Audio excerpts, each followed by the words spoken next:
We have status. Ningati waliwo buno bwana ku TikTok ombo bunvuma.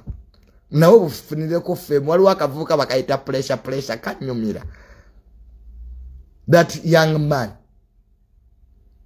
tekasoma kati abashiyazi banne bako bakagambya ababereye ebweru.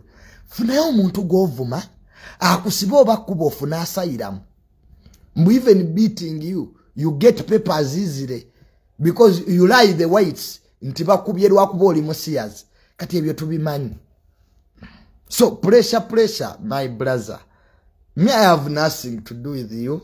Era tubereyo n'olumu omutwe mbu junior ajja kujja mbu you arrest me mbu I can't. I'm a very busy man. Very busy.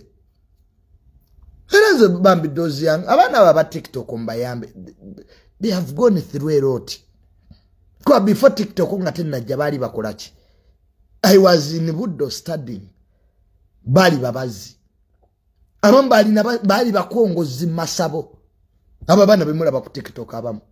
Bayenga madagala. Abamba bali ba malaya.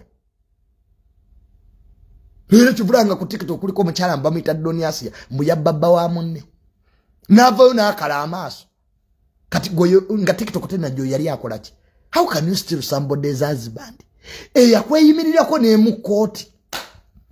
Nugati ya namubba n'olubuto n'endujamu. You committed murder.